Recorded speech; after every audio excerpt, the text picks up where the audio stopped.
So, what are they thinking in Indianapolis?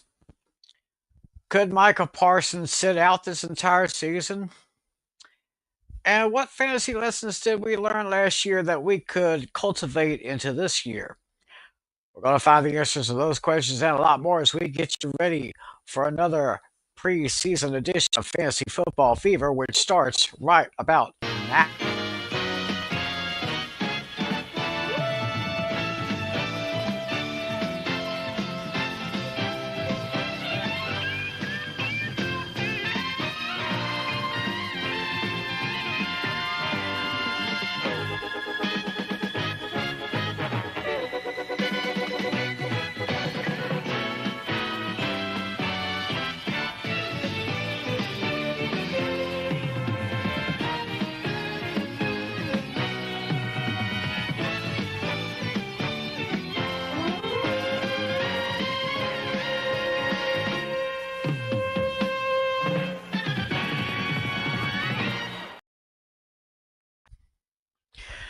Hey, everybody.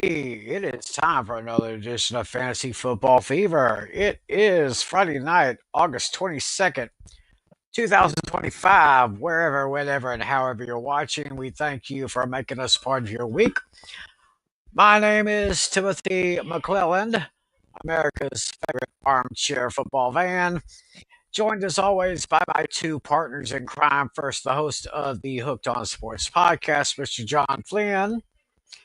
And we have our lead commissioner, Mr. John Natali, who is coming to us from actually outside his apartment. That's a very nice Yeah, view you got there, yeah, John. slightly different setting. Yeah, just while the light is still here, I won't be out too long. Just until it gets like dark, and then I'll go back inside. Here's a little view for your viewers out there.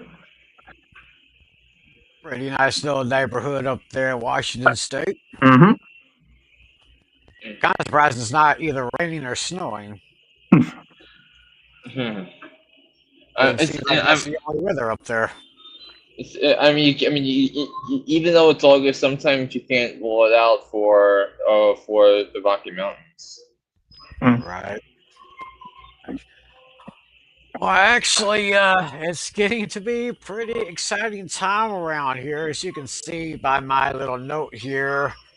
We are Mm-hmm. only 13 days away from the start of the 2025 NFL season. Yeah, 1 week till And draft we're night. 1 week, Yeah, but 1 week from now, go ahead and put up there. Yes, right. Our fantasy draft, which starts at 9:15 Eastern, 8:15 Central, with the draft actually starting 15 minutes afterwards. Yeah, So get all the drama and all the excitement. yeah. All the adjustments have been made. I made the edit. I finished the editings and everything, so we're good to go. yeah, All right, and good to and go. that and it's when the tally will begin his title defense. My what? Right. Oh, title. Oh, title defense. Gotcha. Yep.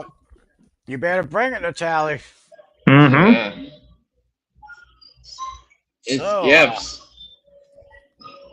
yeah, we got some good bits of information to talk about on this preseason edition here. Meanwhile, my boys right now have a preseason game going on right now against the Falcons. 6:48 left in the fourth quarter, and the Cowboys are ahead 31-13. Joe Milton's had a pretty good day so far. So, Yeah. It's absurd. Joe Milton went as late as he did in the NFL draft because his deep ball is chef's kiss.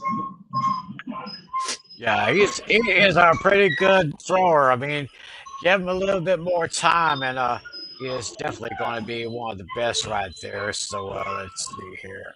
So, well, anyway, we're going to go ahead and get started here with covering the big headlines in the NFL, what we call the hot topics.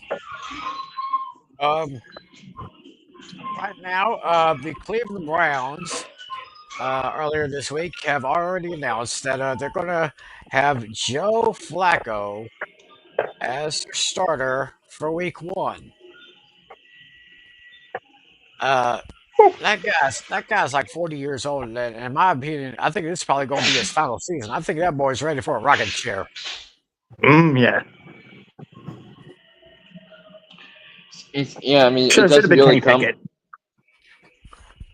I mean, it really doesn't come as a surprise, though. But to me, I mean, if you look at everything that transpired, but look, it's been a whirlwind season, off season for the Cleveland Browns, and hey, believe it or not, because I know they start the season against the Bengals week one, and the Bengals are currently 4.5 point favorites in that game, but right now it's not a guarantee though that the Bengals are going to win week one in my book because Bengals Browns might be the last game I circle when I look at the picks for week one of the NFL. Yeah, I'm kind of swinging a slight way onto Cleveland because that Bengals defense has been kind of shaky, and it'll be interesting to see what happens there. So they got Flacco, and behind him we got Kenny Pickett, Dylan Gabriel, and Shador Sanders. I believe both Sanders and Gabriel, if I'm not mistaken, they're both dealing with minor injuries. They are a little banged up, so that's why the quarterback situation ended folded up the way it did. But I mean, I don't know if you heard some of the commentary with Dylan Gabriel and Shador Sanders because if you remember about a couple of years ago, Dylan Gabriel and his Oregon Ducks with Dan Lanning which took on took on Colorado in a highly anticipated matchup against Shador Sanders, and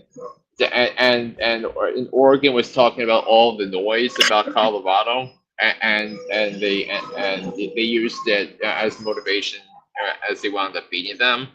And Dylan Gabriel was comparing himself as a player, where Shador Sanders is there as an entertainer. So which is why another reason why the stuff the Browns did not make any sense whatsoever. It seems like it doesn't make sense anywhere in Cleveland right there. Speaking of naming their starters, the Indianapolis Colts have named their starter, and it will be the former Giants quarterback Daniel Jones. They've decided to take Daniel Jones over over Anthony Richardson, which to me doesn't seem like much of a surprise, Right. actually, Mm-hmm. especially after the behavior that Richardson showed in that one game last year. Mm-hmm. Yeah, I'm definitely not surprised. I figured it was going to be him all along. But it seriously takes a comedy of errors in this day and age to lose a quarterback battle to Daniel Jones. But Mm-hmm. somehow Anthony Richardson pulled it off. And look, the thing with Daniel Jones coming out of college and like really before the neck injury really started to take its toll on him, that he was actually a pretty decent thrower of the deep ball, but before that the neck injury really limited him the rest of the way to not throwing the deep ball. But Jonathan Taylor was talking to folks in the press earlier in the week, and he praised the professionalism and the attitude of Daniel Jones through all this. I mean, he went through the ringer with the Giants, and he was never the answer. Dave Gettleman screwed up with that pick, as he reached for a quarterback that he felt that only him apparently fell in love with, and he took him at 6 without really understanding what the entire situation was.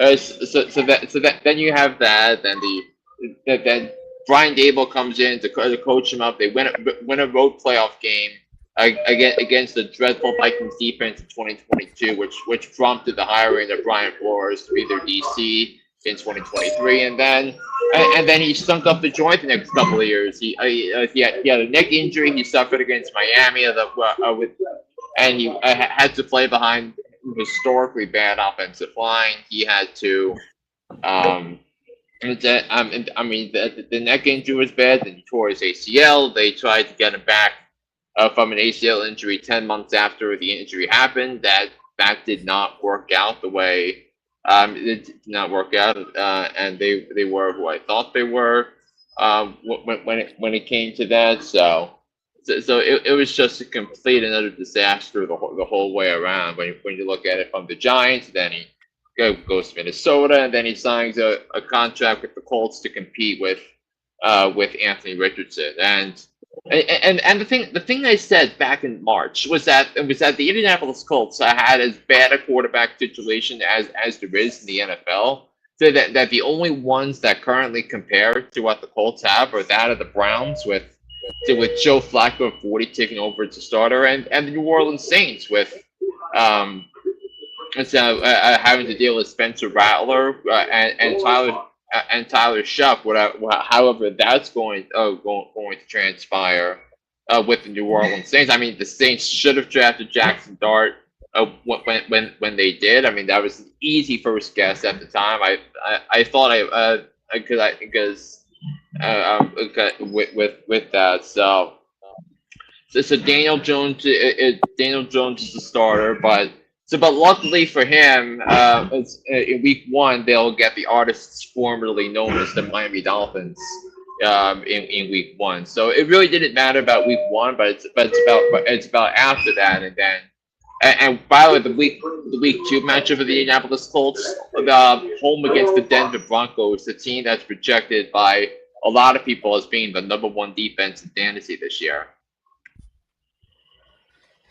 Very interesting right there. So we'll just see what happens with the Colts going into the season.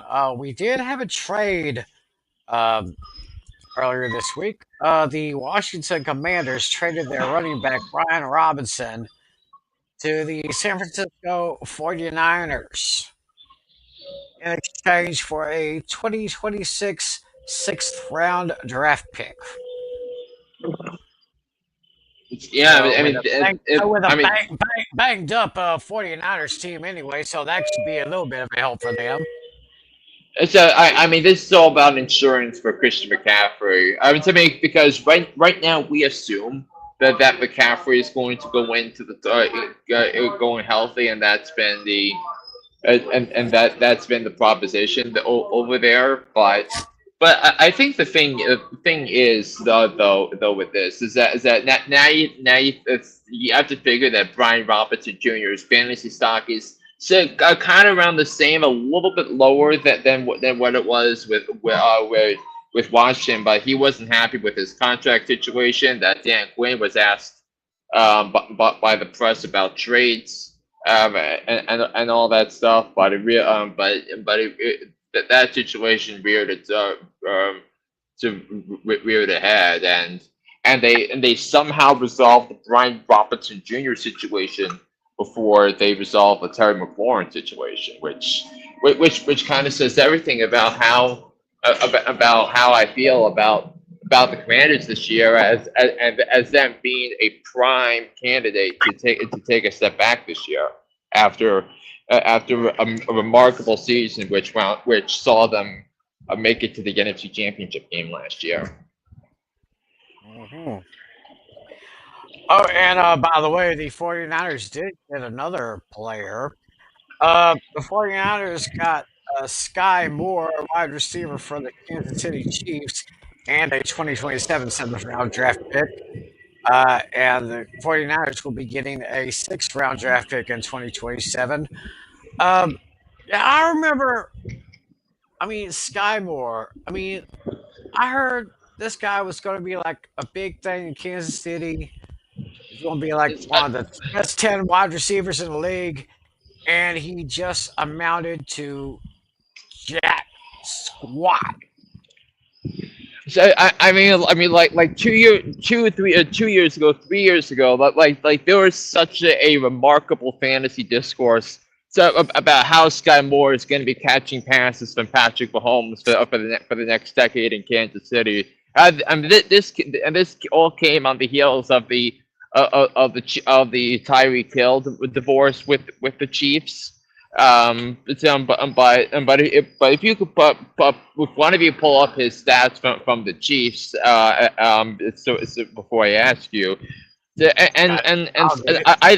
I thought Sky Moore was going to be great, but then there was a combination of poor performance and injuries, but but then you have the other guys that the Chiefs have gotten with Hollywood Brown, and then this year Xavier Worthy, and then Rasheed Rice. That all of those guys took over, and there was like a debate about Rasheed Rice and Sky Moore as being the Chiefs' #1 receiver in 2023, I believe. And Rasheed Rice, after for the second half of 2023, was one of the 15 best receivers in the NFL, and he played a big role in helping getting the Chiefs to win the division and get that home playoff game, setting them up for another run to a championship. Let's see here. I got Sky Moore stats here. Played 16 games. Started 3 in 2022, and started 8 out of 14 in 2023. And then last year, he appeared in 6 games, but did not start in any one of those. He basically, in his 3 years in Kansas City, he was targeted 74 times, caught 43 passes for a total of 494 yards, only one touchdown. So his success is 51.4 percentage and averaging about 13.7 yards per game. So those stats are really absolutely nothing to write home about. I mean, it's kind of eye opening when you look at it. Yeah, so and of course he's going to be a big help for the 49ers since their receiving core has been kind of banged up here and there, just like the I entire mean, team. it's like everyone except Ricky Pearsall is healthy and practicing. Yeah, they're all healthy and all that here. Let's see here. I wonder if he'll be playing in the next preseason game for the 49ers. They have a game. Yeah, I think tomorrow's the last day of the preseason, I believe. Yeah, tomorrow they have a game. Tomorrow night at Levi Stadium against the Los Angeles Chargers. So Yeah, so Sky Moore's not going to play tomorrow. I mean, because they're just setting him up, and then with him onboarding and all that stuff, it's going to be it's gonna be a hot minute. it might be a hot minute before they start their season against Seattle up there in Seattle against the Seahawks on the 7th. So And also, I'm telling you right now that is one of the tougher games. One of the tougher games to pick that week. yeah, it's been one of the best rivalries in the last few years here. The Niners and the Seahawks going together. It's always high quality entertainment in my opinion right there. Yeah. So we were talking about the Browns and naming Joe Flacco week 1. Of course, week 1 the Browns will face off against the Bengals. Uh, there's a lot of defensive issues we got to talk about with the Bengals, Flynn. I mean, we Trey Hendrickson still doesn't have still doesn't have a contract, and so and some of the things that we've been seeing from from the Bengals, it hardly make any sense. So Trey Hendrick, so they said talk to teams that if they want to get Trey Hendrickson, that the team has to give up a young defensive player. They have to give up the first round pick, and they have to sign Trey Hendrickson to a $30 million+ a year contract.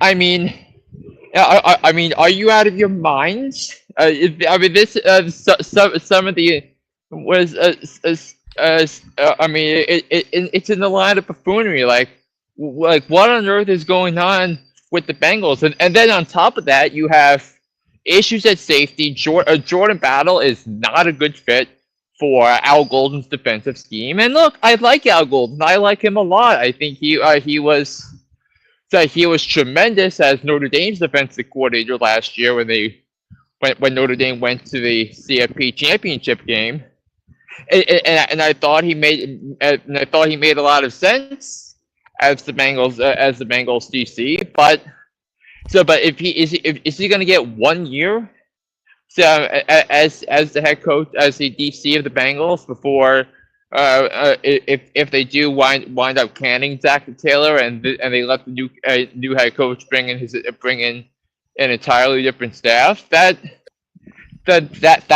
just the theater of the absurd. So with the Bengals delusions, I have this to say: I award you no points, and may God have mercy on your soul. Exactly. Like, seriously. Mhm. Yeah. I think I may have already made one pick for week 1, but I'm gonna hold that until we cross that bridge.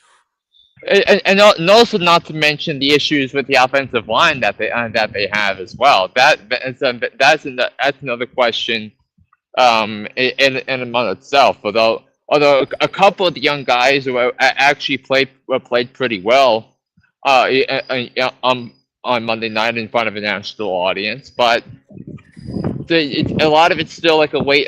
Still we need to see exactly what's going on with the Cincinnati Bengals. So. We'll just have to see what happens there, but Yeah. I will not be surprised if the Bengals fall flat on their face defensively there. Yeah, and then we also wanted to bring up like what the running back situations are for. Well, we talked a little bit about the 49ers, but could one of you bring up the running back depth chart for the Commanders? Because I think so because some of the discourse we're going to see about the Commanders running back situation. It is going to that everyone's going to seem sick and crazy and the captains of catastrophe among the fantasy pundits are going to scream for the next week about Ja'Cory Krosky Merritt, the Commander's 7th-round pick this year, who is now all of a sudden a hot topic in fantasy football because he now goes in as the RB2 on the Commander's depth chart behind Austin Eckler, and Austin Eckler is not a 3-down back anymore. So and then if you look at Ja'Cory Krosky Merritt, he does have he is fast. He does have an elusive quality in him. He can break tackles, and he shined in the Shrine Bowl, in the draft process, and now a 7th-round pick. So which is usually to make sure to try and get players who they think or who have undrafted free agent quality in them and get them before they become undrafted free agents. And besides, I believe Eckler's I think he's kind of getting up there, if you know what I mean. Oh yeah. Yeah. Let me look up his stats here. Eckler's been in the league for quite some time. Yeah. He But was but I'm more specifically look up the stats from last year because I think that's the bigger play here with this running back situation. oh yeah, yeah. Uh, yeah, let me look up. I'll look up his stats. Let me see here. One of the last year. Yeah, well, let's see. He started. What was it? 2017 when he started. Yeah. So he's So, not um. really getting up So, there, but he yeah. had Let's go to 2024 and see what his stats were last year. 2024 7 attempts for 367 yards, 4 touchdowns. And then what about from the backfield in terms of receptions? Okay, receptions.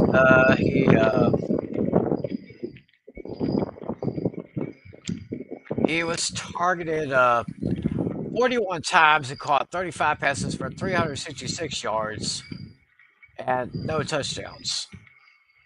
Yeah. Yeah. Okay. So like he's like he kind of so he had like he had like 60 total points, fantasy points in PPR from as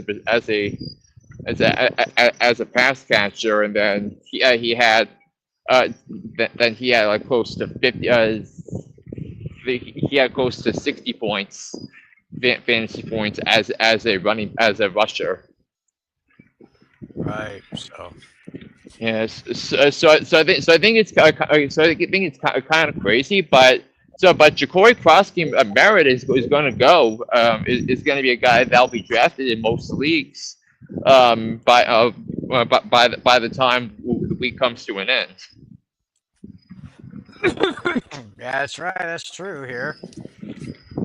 Also, speaking of trades, it looks like the Minnesota Vikings are kind of looking in on a trade to bring one of their former players back.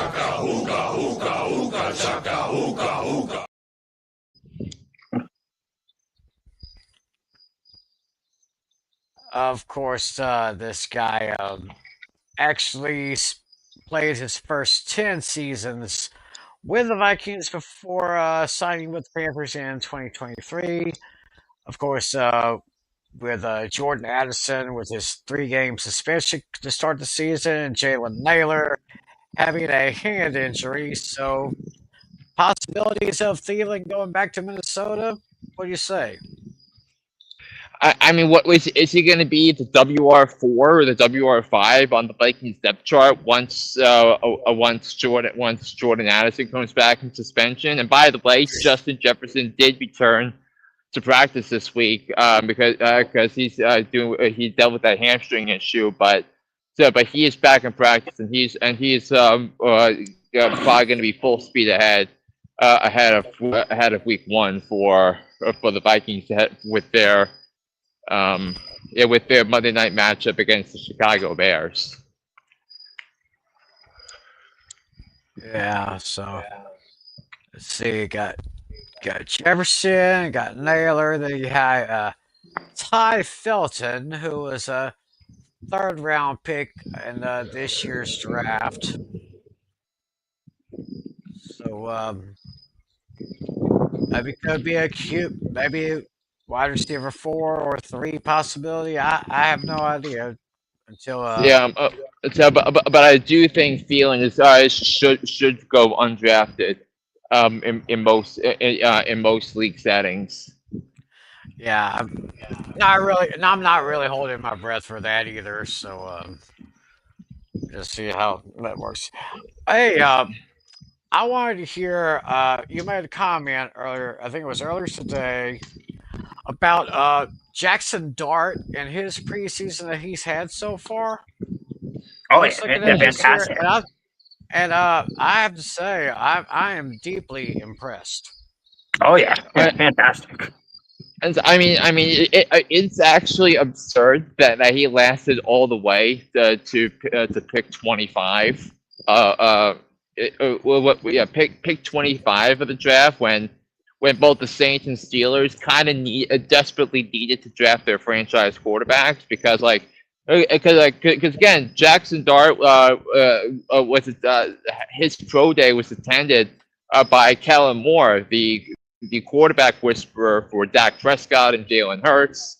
So that's why the Saints hired him to be the head coach, and they didn't get they didn't draft who I thought was the perfect fit for the New Orleans Saints at pick 9. So that was problematic. So that's number one, and then number two, when you have them being coached by a brilliant offensive mind in Brian Dable, so and a system in place by coaches with proven track records. Mike Kafka was in Kansas City. He was the quarterbacks coach for Patrick Mahomes in his rookie season and developed him behind Alex Smith.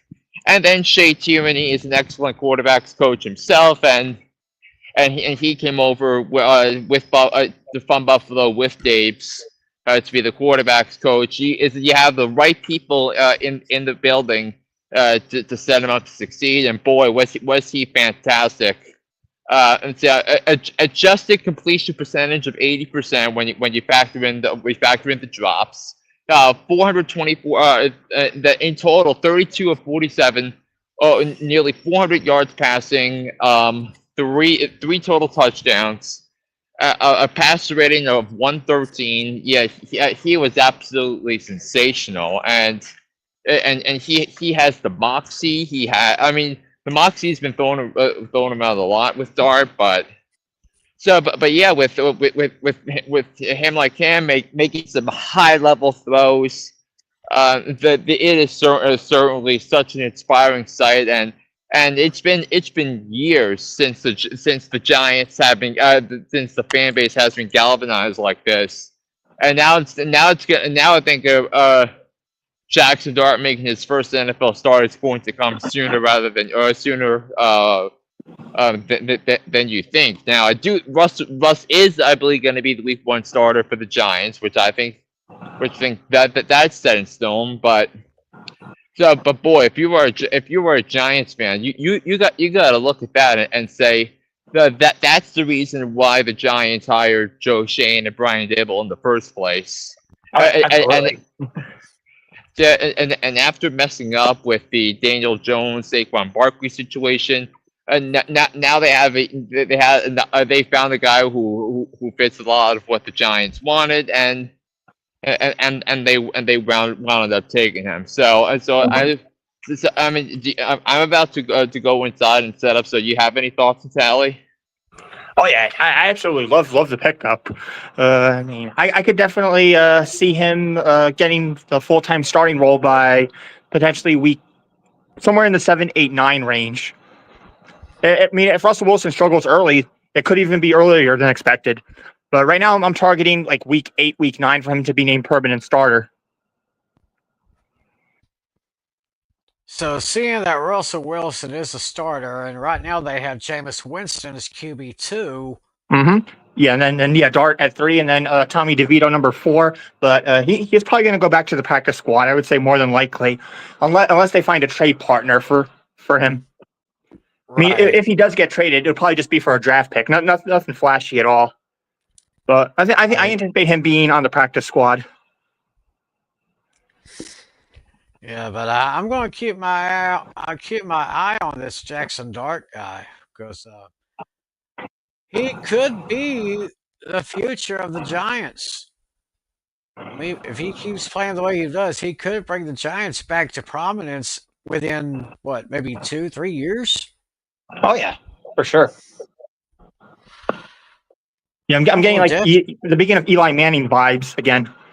Sort of. Sort of kind of like when Eli first started with the Giants. Yeah, like he struggled first, and then Eli just cooked basically.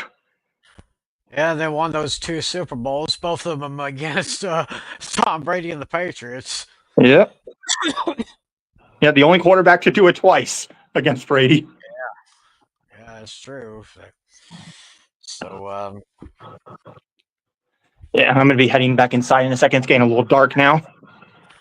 a little dark out there. Yeah, you can see if you pivot, it's kind of dark now because it's now almost 8:30 over here. Right. I mean, it's obviously pitch black where both of you are. Yeah, it's 10:26 now, Yeah, so it's 11:26 over where Flynn is. yeah. There's maybe just a hint of light left over here, and then that's it. Yeah. And it looks like let me see this. Let me click on this one little headline that I just hear. Eagles quarterback or Eagles wide receiver Johnny Wilson to have season-ending surgery. Oh. Here, let me see. Let me see where he lines up on the Eagles depth chart here. Because that sounds like a guy that they probably just recently drafted or signed as an undrafted free agent. Yeah, that name doesn't sound familiar, so I wouldn't know.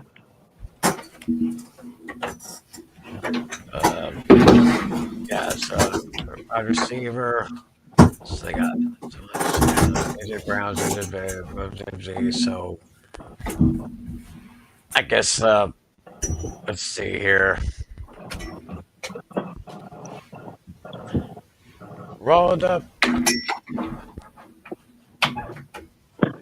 It says it occurred during Tuesday's practice session. He appeared to get rolled up on during a Saquon Barkley run play and went awkwardly to the ground. He was a 2024 sixth-round pick out of Florida State.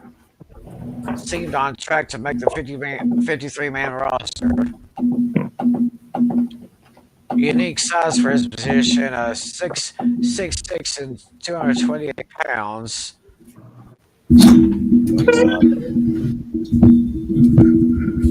So there's been some competition getting the positions behind, of course, A.J. Brown, Devontae Smith, and Jahan Dotson. So hopefully he's going to be all right. But at least as they have their starters in there, I guess they'll be okay. So. And Flynn is back in the homestead with his familiar Giants banner behind him. Yeah, I believe I am home, and I think I'll start putting stuff in. So for our next segment. Yeah, let's go ahead. We were talking about the lessons we learned from the fantasy season last year and how we could actually apply them to this coming season since our draft is 1 week away. Yeah, so let me let me start by so I wanted to start with my lessons first. So let me just pull those off for a second here. Yes. Now that we have now that we have everything under our control and it's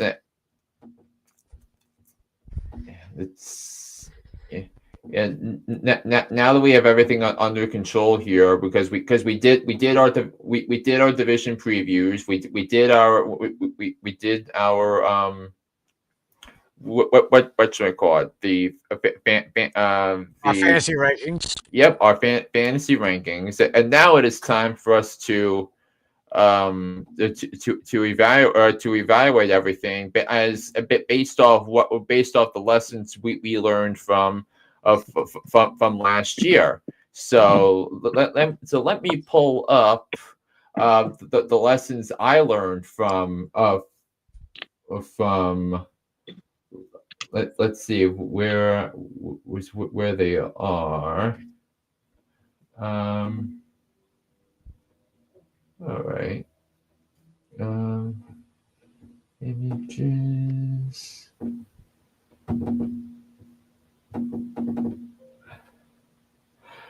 So that's the lessons Natalia learned. Give me a second. Let me find Mm-hmm. mine.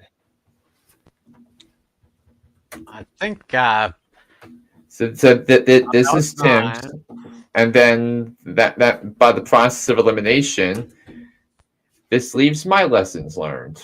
Right. All right, so the lesson, so the first lesson that I learned from last year is that the above average players going to better teams typically do better, and I referenced Saquon going from the Giants to the Eagles, Derrick Henry going from the Titans to the Ravens, Josh Jacobs going to that, but honestly, there's not really that much you can look at for this year and say that a guy going from one team to another is instantly going to improve your stature. So it's I just don't see that this year. Or maybe perhaps Geno Smith maybe Jackson Smith and Sam Darnold maybe, but his might be more of an opposite then because he had I guess he had Kevin O'Connell as as his coach last year, and now he goes from that and the protection of the offensive line there to that of Seattle. So it just don't see much of that this year. Number two, running back depth matters, and it's going to help you in the playoffs because in the league I was in last year, I lost Chuba Hubbard and Ramondre Stevenson due to injuries, but then. But then I still had Tyrone Tracy and Aaron Jones to help me out in the end.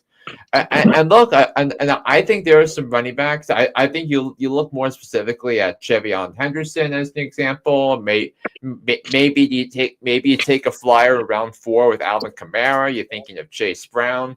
So you'll probably need to try to find some more of those guys to help you along the way, and I'll tell you some of the mocks, the 12-team mock drafts that I've done in terms of building getting running back depth, and I think which kind of matters here. So in one of the more recent drafts that I had, I chose to pick third. I won't be drafting third in our league, but I had Bijan Robinson, James Cook, DeAndre Swift, Braylon Allen, Tyler Algier as my running backs. So you should be able to draft five to have like 4 of the top 40.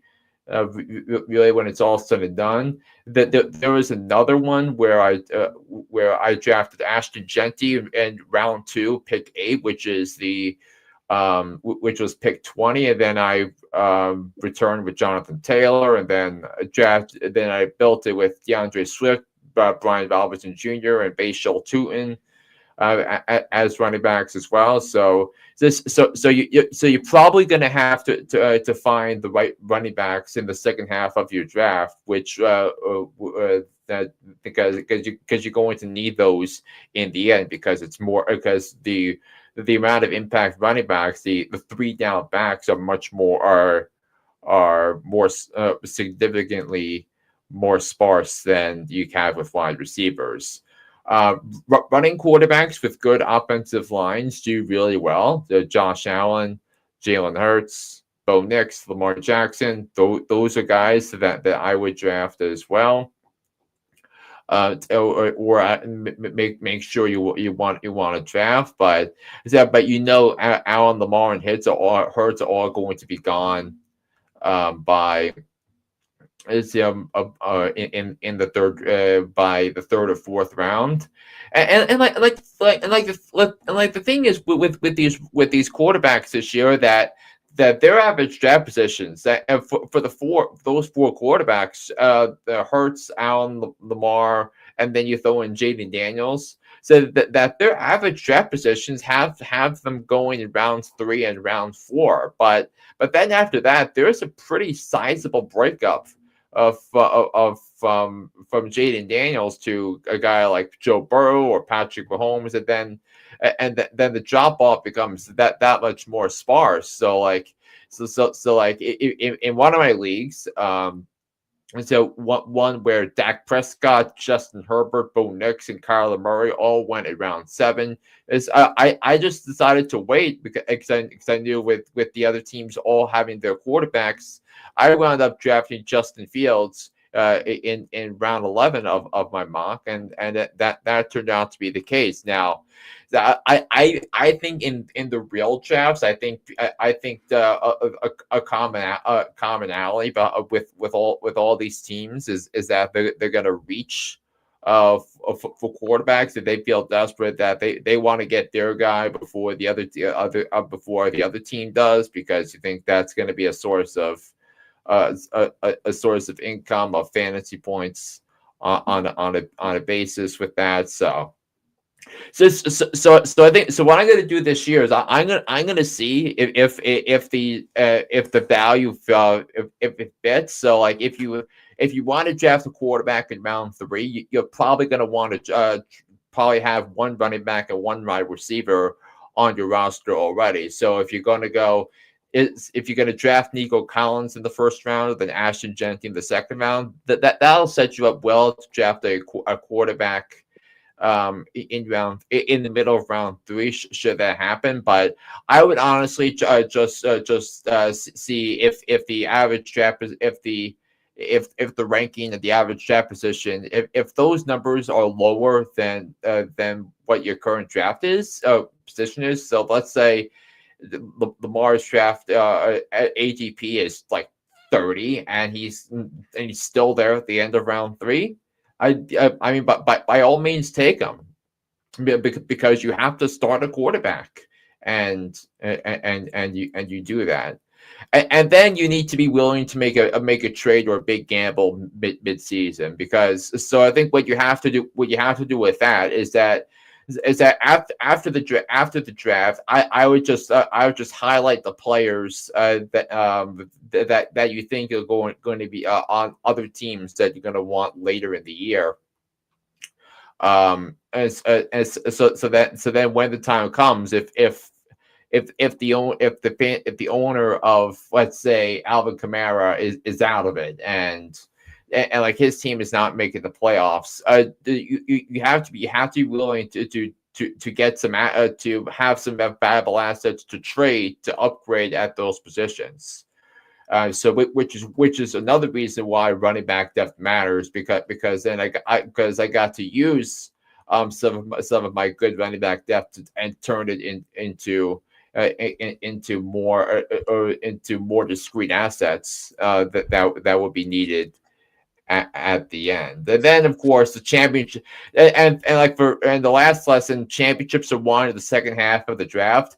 That was the thing I learned last year, that the thing is, like, I really don't care the order of my pick, because ultimately, well, you have to let the draft come to you. You have to try and find the combination of value, and the combination of value and all of that to really hone in on what you think is on how to build a championship winning team.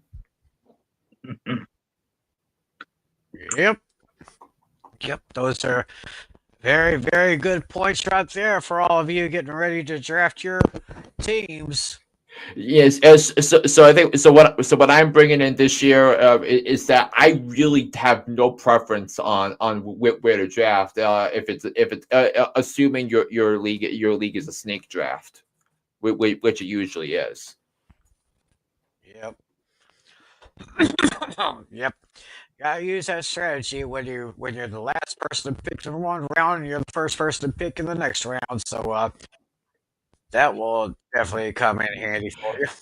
It's yeah, and the thing about where you draft is that each position has its pros and cons. That if you're in the more extreme, if you're like picking first or last, you know what you have to do.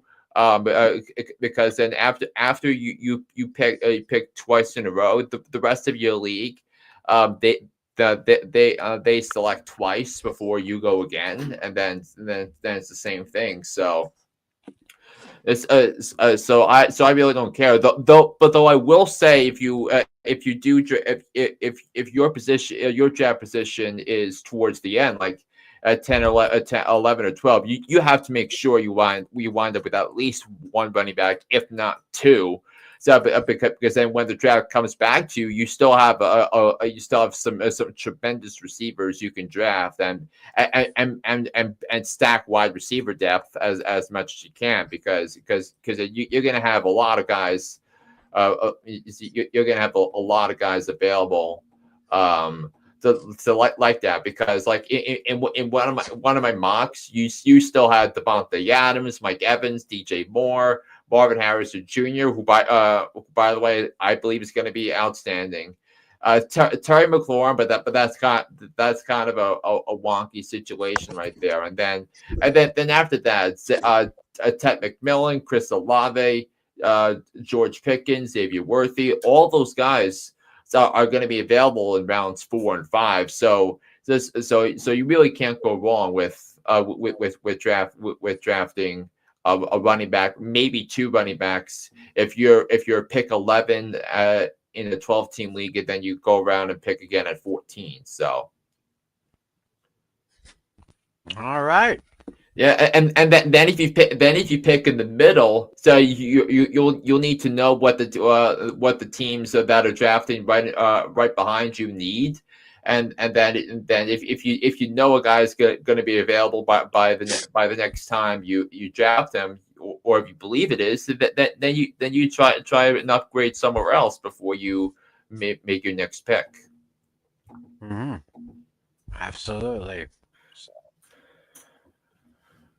All right, so who's next? Doesn't matter to me. All right, all right, Natalie, your turn.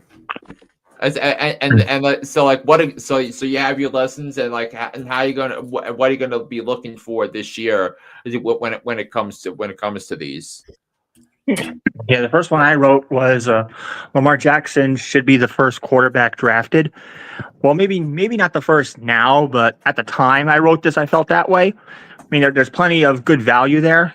It's clear that Lamar Jackson, Josh Allen, and yeah, maybe Jalen Hurts there, and you're basically the top 3 choices there. So yeah, if you don't get Lamar Jackson right away, don't sweat it. There's still plenty of other guys there. I mean, I'm hopefully I could target him again. If I do, I think that would give me a huge advantage. But yeah, whoever gets Lamar Jackson, you can say is the early favorite to win the league based on our results. But yeah, even if I mean, most drafts he's probably going to fall to the 3rd round, like you said earlier. But if he's not there, then you could easily wait until round 5, because there's still plenty of fantastic value. Because yeah, I mean, I'd even be willing to wait until round 8 or even 9 even to get a decent quarterback. Because yeah, look at Bo Nix. I think he was average maybe round 8 or round 9 last season, picking wise. And look what he did. So in one of my leagues, I got Jaden Daniels in round 10, and look how that turned out. Yeah, exactly. So yeah, I might not necessarily be looking at Lamar, but almost essentially any quarterback will do. It's all about strategy. And then the next one I did here was tight ends have fantastic value in the late rounds. Look at who I ended up with. I had Brock Bowers, I want to say in round it was either round 12 or round 13. And look what he did. Mm-hmm. He was I think a rookie of the year candidate. Yeah. And I can't recall if he won or not though. I thought Jaden Daniels won.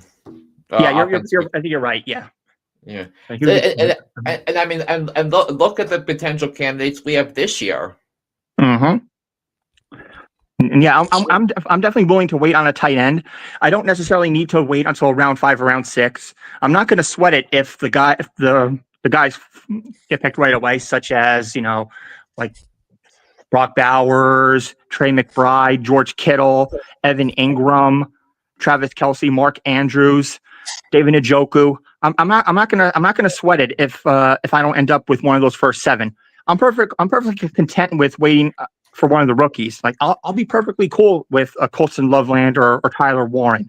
I'm fine with them if I get them in round 10 or round 11 as my first tight end. Hey. I really want to see what the people are going to think about Mason Taylor. Him too. That's right. So yeah, I'm not going to sweat it if I don't get one of those like top 7, top 8 back tight ends there. I'm perfectly content with waiting it out. I'd rather build up on running back and wide receiver depth. I would rather do that. So yeah, I'm perfectly content with waiting it out. And then number 3, I put draft several rookies for your roster. Yeah, I mean when I first started playing fantasy football back in maybe 2015, 2016-ish, I wasn't a believer of rookies, but since then I've had a change of heart. Drafting rookies is perfectly fine. Nothing wrong with stacking rookies because they could definitely be helpful if they're not named starter right away. If they get in due to an injury of a player or something, or if they're or if right away they're going to be running back 1, do it. Because look at who I had last season. I had Brock Bowers. Who else did I have? I had Romo Doomsday. Trying to remember who else I had that played phenomenal. I can't remember who it was. I had one more person. Oh, Marvin Harrison. I had him. So, Marvin Harrison kind of underperformed his expectations. Like everyone thought he was going to be a consensus WR2 last year. Mm-hmm. So, but that just did not turn out the way I fell for some of the hype because I could not wait to show him off. But last year in PPR he finished as WR34. So I mean, so not even a flex, and he only had 2 top 10 finishes last year, weekly finishes. Yeah, I mean he had the big game against the Rams week 2 where he caught four balls for $130 and 2 TDs, and then the Miami game where they came back and beat the Dolphins, 6 balls for 111 yards and a tutty. So, but those are the only top 10 finishes he had last year. Right. Yeah. Yeah. So some of these rookies, I got my eyes on Ashton Genty. Yeah, he looks like he's going to be a back end of the round 1 draft or the beginning of round 2. So it looks like I might have the advantage there with him, being that I'm in the back end of the draft. And I might be eyeing Omari and Hampton especially because of the Najee Harris situation. So I wouldn't mind taking him at all. Maybe McMillan or definitely even Travis Hunter. I would be willing to take a flyer on him with him being a 2-way player. And if you're in a league that has defensive points, both of those count. So if you put him in your flex position, boy, do you have a big advantage. Oh yeah. Yeah. So I would definitely target him in round 6 or round 7 if he's available. Or if you want to be super aggressive, you could take him in round 4 or 5, but that'd be a little bit of a risk. Now that you mentioned that his defensive stats count as a cornerback, I mean I don't know how much he's going to play on defense. I think that's the thing that's holding me back. But but boy, if he plays a good amount of defense, that would be such a big advantage to have. This reminds me of a couple years back. ESPN didn't catch the stat because I remember one time you had Taysom Hill, but ESPN never removed the QB graphic. You put him in your flex position and look what happened. But also to be fair, that was the point where you kind of overinflated the quarterback stuff because you had a point for every 10 yards instead of a point for every 25 yards. Mm-hmm. True, but then again, yeah, both they counted both of those. But then I think ESPN caught on the next week and they removed the QB stat from him. Yeah, which I mean, I had it. It wouldn't have mattered anyway because I blew out the opponent by a lot anyway. But Right. so, but that was a fun discourse that lasted a good 6 days. Yeah. So yeah, hey, if you want to be aggressive and try to get Travis Hunter early, hey, I say go for it. But I think probably most leagues he's going to fall to maybe somewhere in the round 6 to round 8 range. But yeah, I'm a firm believer of the rookies again this season. And then number 4, this is kind of similar to what I said in number 1. Your starting quarterback can be picked up in the middle rounds. Yeah, like Flynn had Jaden Daniels in round 11. Look what he did. I don't really care too much about getting the big fish. If I don't get Lamar, if I don't get Josh Allen, if I don't get Mahomes, yeah, so be it. I mean, I'm content with waiting until if I don't get the guy I want in round 4, round 5, I'm content with waiting later on. I can get the guys towards the back end of the QB1 range, like Brock Purdy. I could wait on him. I could take Bo Nix. I have no issues with them at all. I mean, Dak Prescott has a lot of upside this year because if you're thinking about the Micah Parsons situation, then you have that, and then if the Cowboys are showing that he's going to have to throw the ball a lot, so it's like CeeDee Lamb, George Pickens, but like those guys have serious upside this year, and they're going in round 6 or 7. Mm-hmm. And then my final one, I put keep your running backs as handcuffs, as they have shown they're fully capable of being starters. Yeah, I mean, I remember when I lost Kenneth Walker for a period of time, I immediately went up and picked up Zach Charbonnet, and he did extremely well. So I could potentially target him in an emergency. I would consider Cam Scatterboo. Yeah, I'm just. I mean, I hear what you're saying, Natalie, but I just right now he's the RB3 on the depth chart. Now could he rise up to RB1 by the end of the season? Sure, but I just don't know if he's right now draft worthy right now. I mean, the chances are that he's going to get drafted, because he's got some. Because his upside is remarkably high, with that, but you still you still have to wrestle opportunities away from Devin Singletary as well, because that's and the emergence of Dante Turbo Miller in the preseason, that's going to be something to monitor. All right.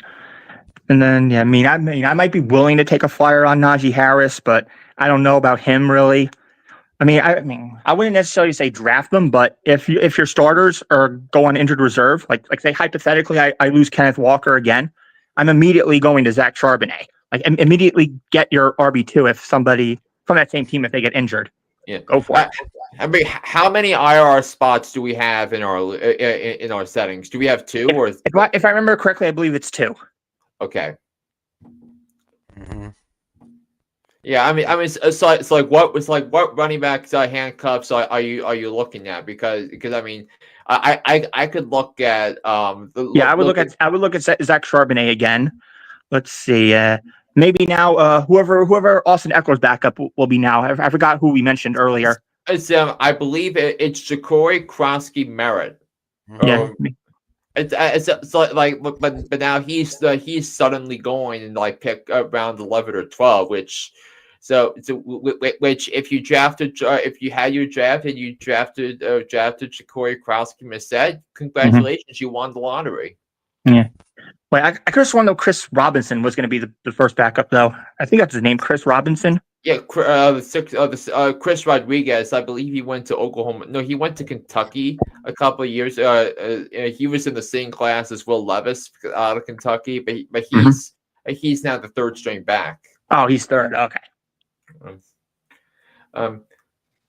Here's an interesting handcuff. What about Gibbs and Montgomery in Detroit? Oh, of course, Montgomery. Yeah. Yes. Yes. Very interesting. Or maybe I'm thinking. I'm not sure this would be a good handcuff. Maybe Javante Williams and Miles Sanders in Dallas. I don't know. I mean, I wouldn't say I mean Miles Sanders, according to our lads, and you'll appreciate this when I pull it up in just this pull this up in just a second. Um, yeah, I'm on this I'm on this right now. And look at the Cowboys depth chart. First is Javonte Williams, then it's Jaden Blue, and then it's Phil Maffa, and Miles Sanders is Oh. fourth. Well, Jaden Blue did have a pretty good showing this evening against the Falcons. I mean, I got the stats right here on my phone. He had 9 carries for 25 yards and a touchdown.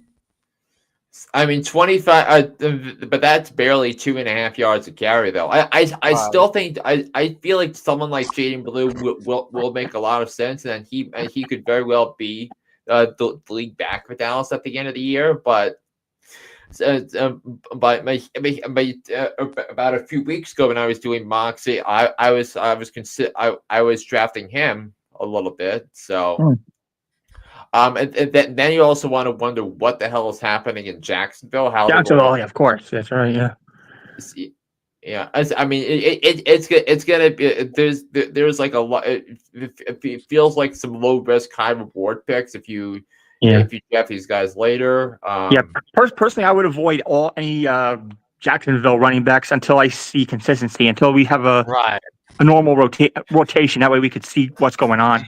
It's yeah, but I also Unless it's for the bench, like it's- very, very deep bench, maybe. So you're gonna have to draft one of these guys on your bench and hopefully turn out another handcuff. And this is a big one: Caleb Johnson and Jalen Warren with the Steelers. Mm-hmm. Right. Yeah. So that then you have that, and then you have and Robert Saleh talked to the press, and we missed this in our hot topics, but he talked about 3 running backs potentially being a part. So like Brees Hall, he's going to take a step back this year. Braylon Allen maybe taking a step up. Braylon Allen's had a good preseason, and then Isaiah Davis seeing what he can do. Right. Yeah. Okay. So All right. So yeah, that's Tim's turn for his. Yep. It is definitely my turn. Number one, don't be afraid to draft top rookie prospects: Jaden Daniels, Malik Neighbors, Brian Thomas, Bo Nix, Brock Bowers. I haven't listed all here. I mean, Jaden Daniels, he finished the season number 5 quarterback in fantasy. Uh, he scored a total of 356 fantasy points in our league, which is like around a 21-point average per game, which is not too shabby here. Bo Nix, he scored 315 fantasy points, 18.5 per game. Not too bad there. Bucky Irving. Bucky Irving was one of my surprise picks right there. I don't think I had him on my team, but he ended up carrying the ball 270 times for 1,122 yards, 8 touchdowns, 47 receptions for 392 yards, for a total of 245 fantasy points, which comes out to about 14.4 per game. And then, of course, Brock Bowers, who of course was my number 2 pick for rookie of the year. 112 receptions for 1,194 yards and 5 touchdowns. Scored a total of 255 fantasy points, which about is 15 fantasy points per game. My number 2 point here was kind of like what Flynn had. If an above average player moves to a better system, you might want to take him because his production value could increase. Go back to Flynn's list. I think he had that number 1. When a good player goes to a better team. Number 3, stacking is an efficient strategy. of course, when you get the quarterback and a wide receiver for the same team. But one thing I need to pay attention more to is when you do some stacking, you got to pay attention to what bye weeks those teams have. Because there has been some instances in the last few years where I have one stack, I have another stack, but both of those teams have the same bye week, and you find yourself in a real big pickle. So you have to bench someone or just release them. So be careful. Pay attention to the bye weeks. What examples do you think you're gonna try and go for? The obvious one, of course, is Burrow and Chase or Burrow and Higgins. It's like you're thinking Dak and CD or Dak and Pickens or even Hurts and Saquon for QB and RB because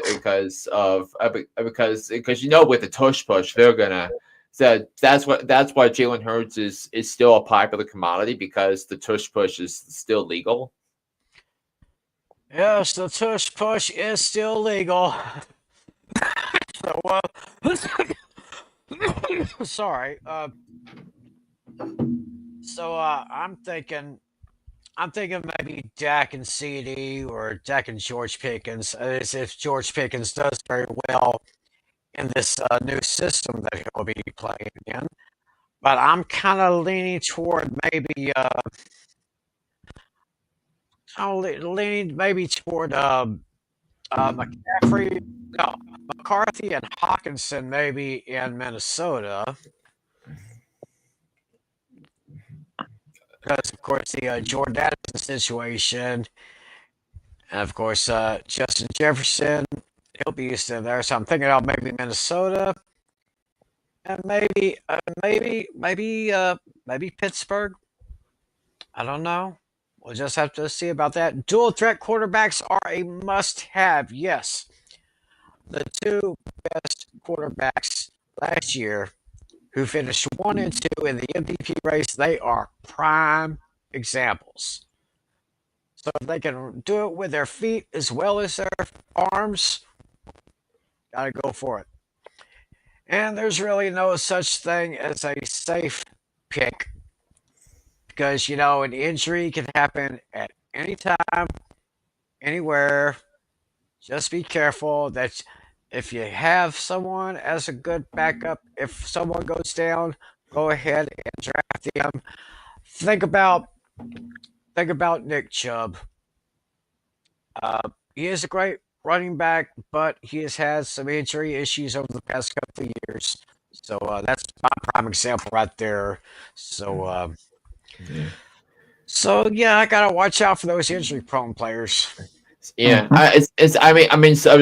like a top bookie prospect. There aren't nearly as many of those this year as there are last year. But you still gotta think because there are a couple of running backs that went in the first round of the NFL draft, like Ashton Genty and Amari Hampton. So it feels like it looks like the talent we might have to see if Tim actually does draft Amari Hampton or Ashton Genty. Mm. Yeah. But and then of course you were also talking about Tyler Warren and Colston Dolphin. Both of them went in the first round. Emeka Egbuka from Ohio State went to the Bucks in the first round. And of course Travis Hunter and Ted McMillan were also receivers. So I would not be surprised if Tim wound up with at least a couple of those by the end of our draft next week. Mm. Yep. I'm getting kind of excited because we're only 7 days away. And so far, you guys are still on board with that date, right? I mean, I'm all from work that day, so I'll be available. I'm definitely going to do it then. Yeah. Bearing any setbacks from you guys, but as long as you guys have no setbacks, then yeah. Yeah, right. I mean, it's the Friday of Labor Day weekend. It's been a tradition now for 4 or 5 years now. Yeah. Yep. And I get that part. I just want to make sure that nothing comes up for you guys or whatnot. No. Yeah, I'm all from work that day, so. Yeah. I'm already off. Yeah, I took off on that as well because I have a couple of other things. Oh, okay, perfect. So you already Early requested off, so we're good there then. yeah. All right, sounds good. Let's just go over the draft order. I got it right here up on my screen here on my laptop. The draft order. It will start with Alex Putnam. So technically, right now, Putnam is not officially on the clock, but he technically is. So he's got him. Then we got Adam Oliver, my fellow Cowboy fan from San Antonio. Then we got David St. Dennis. Then we have Hmm. Andrew St. Clair. Then yours truly. Then we got Dino. Then we got Flynn. Hmm. Then we got Casey Lee. Then we got Lucas LC. And then our defending champion will pick last in the first round, and we'll pick first in the second round. So, Got it. so there's basically the draft order that we have for you when we go on the air next Friday night, 9:15 Eastern, 8:15 Central, for our big season premiere, our league draft. Now, before we go, should I or should I not? Oh, what the hell? We'll do a trivia question here. You guys might this might be an easy question for you guys. So I don't know if you guys have any questions, but I just came up No, with one. I didn't come up with anything this week. I just came up with this one maybe about a half hour before our pre-show meeting. You know. Mm-hmm. So this question has to do with our rivalry. Giants Cowboys. Mm-hmm. Yep. So well, let's see if you guys remember. Two answers to this one. Okay. I need to know who the starting quarterbacks were the last time the Cowboys got beat by the Giants at MetLife Stadium. Oh, Like you said, the last time the Giants won at Life Stadium. The last time that the Giants beat the Cowboys at MetLife Stadium, who were the two starting quarterbacks? I know who the Cowboys quarterback was. I'm just trying to figure out who the Giants quarterback was. Yeah, I don't feel like it was Eli Manning. That sounds a little too obvious. So I can tell you the last time the Giants beat the Cowboys in at the Meadowlands was in 2020 season. It was that last week of the season. Oh wait, who was? That? I His name's on the tip of my tongue. He played for Dave. I know Dave something. I know who the Cowboys quarterback was. I'm just trying to figure out who started for the Giants. Yeah, it was that quarterback. What was that one game wonder? Like he played and then he retired or something. I know who I'm thinking of. I can't pull his name out. He retired and became like an assistant coach or something. He didn't play for very long. It's not. I think you're talking about when they went to Seattle and beat Russell Wilson and the Seahawks. So no, I know what you're talking about, but it's not him. No, not that guy. It had been one of the backups at the time. Wait, I know they had Geno Smith. Didn't they have Geno Smith around that time? No, that was before. Hmm.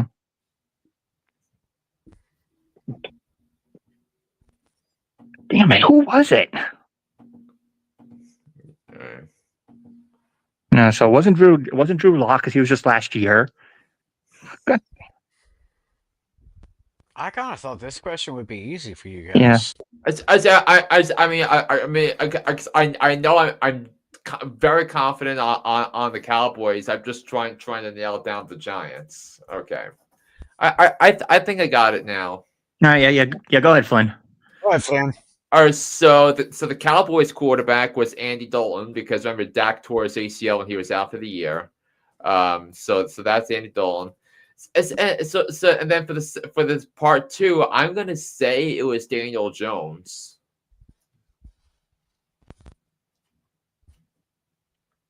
So, what do you say, Natalie? Yeah, that sounds right. But yeah, I think the other quarterback I was thinking of was Tim Boyle, but maybe that's not him. But that's not the guy who I'm thinking of, though. Well, I kind of figured it would be kind of an easy question. And Flynn's got it. Yeah. It was Andy Dalton and Daniel Jones. Hmm. And I believe that was, correct me if I'm wrong, I mean, it was 3 years in a row that the Cowboys had to win the final game of the season to go to the playoffs. And all 3 times they lost. And they lost to each of the other divisional teams. It's, They it's, lost to the Giants, that, they lost to the Eagles, and they lost to the Commanders. that was before then, because this was a wacky situation where no. So going into that game, remember the Washington. That was one of the years it was called the Washington football team. So the Washington controlled its own destiny, and they played later that night against the Eagles on prime time. And so then the other game was Giants Cowboys. Is that the winner of that game would have won the division had Washington lose to the Eagles? Right. And the loser would have been eliminated anyway. But the Giants won. So this meant that if Washington won, Washington lost, the Giants would win the division with a 6-10 record. Mhm. So, but Washington did wind up beating Philly because the Eagles played their starters and then they chickened out at the end. Right. Because I was figuring that you guys might have been tripped up for the starting quarterback for the Cowboys in that game, but of course Flynn wasn't. He wasn't. I knew that, but it was just more about the Giants. Yeah, I mean, I felt Daniel Jones was too obvious. I thought it was going to be a backup quarterback. I was trying to think about the backup quarterbacks. Yeah, I hear you. But of course, if I'm not mistaken, the Cowboys and Giants will first meet in week 2 this Yep. year. If I'm not mistaken, week 2. Uh, Can't remember. Is it in Dallas or? So it's a week 2. It's in Dallas, and I believe it's the first time that in years that the Giants play a 1 o'clock game in Dallas. Yeah, because usually it's either a late game or a primetime game. Yeah, I mean, or in the case in 2 of the last 3 years, Thanksgiving. Yeah. So. Yep. So I guess with that, we are going to wrap up this edition of Fantasy Football Fever. A couple of notes for you. We have 2 shows next week. You see here August 26th, which will be next Tuesday. We'll be going on Tuesdays starting next week all the way through pretty much all the season. Mm-hmm. And we're going to have our fantasy predictions, have our NFL predictions of who's going to make the playoffs, who's going to go to the Super Bowl. Of course, we have that. Then on the very next night, the 27th, is the season premiere of the Pain and Game Pick'em show with Alex, myself, and LC. We're probably just do the same thing. We'll make our NFL predictions as to who will make the playoffs and who will go to the Super Bowl.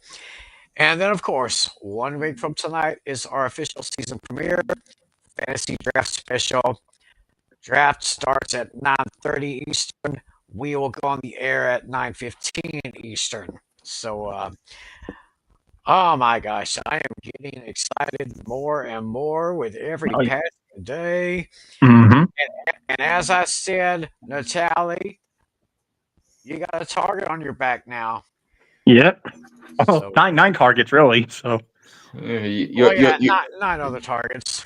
So you're the champ, and we're gonna have to come harder at you this year. mm-hmm. Yeah.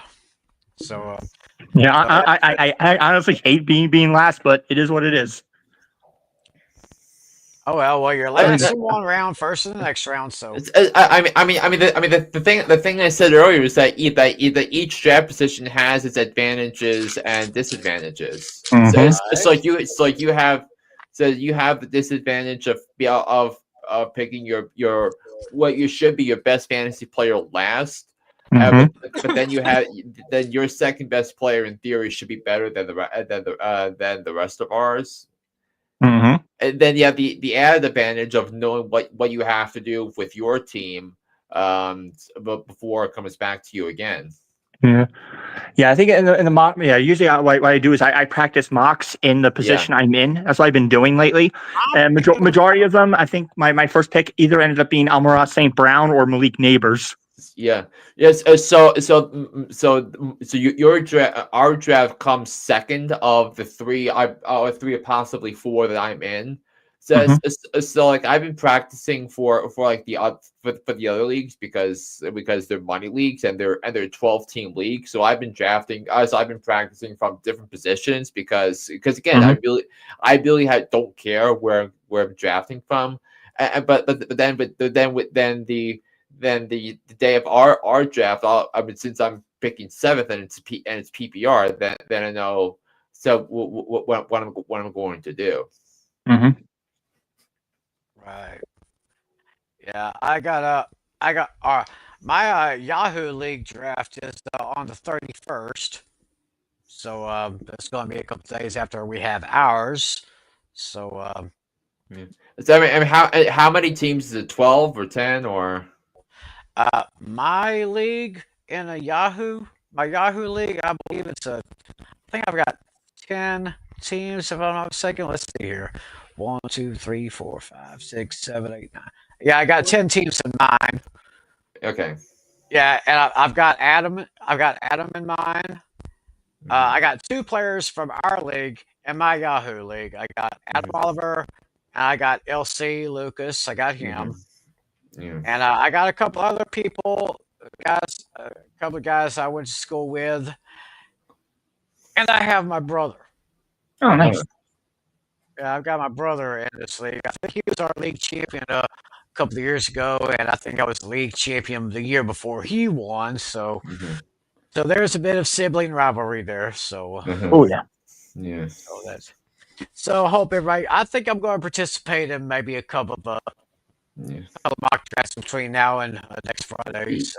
Yeah, I mean, you could do some on ESPN. You could do. I mean, the site I've been using is fantasypros.com. I mean, because some of the screens that I've been sharing the last few weeks have been from Fantasy Pros. So that they do a really good job with presenting with presenting things. Right. So, on that note, we will wrap up this edition of Fantasy Football Fever. Always be sure to listen to Hooked on Sports. In fact, Flynn just put out a episode, was it a couple of days ago? Yeah, a couple days ago. Yeah, a couple of days ago. He's got NFL news, he's got MLB news, and NBA news. So, wherever you look for your podcast, be it Apple iTunes, Spotify, TuneIn, wherever you find podcasts, look up Hooked on Sports, and you'll get Mr. John Flynn right there. Yeah. And of course, all throughout the season, we want to try to answer your fantasy questions. So bring them on. And hey, comment section. What are your fantasy strategies out there? What about you guys out there? Put in your fantasy strategies and let's have an interesting conversation about that there. So with that, we will bring this session of Fantasy Football Fever to a close. It's going to be an awesome show. We'll be back. Like I said, we'll be back this coming Tuesday night, and then we'll be here Friday night. So, with that being said, on behalf of my buddies, John Natali and John Flynn, I am Tim McClellan. Thanks so much for joining us, everybody. Have a great week. See you on here Tuesday night. God bless you all, and as always, be the sport. See ya.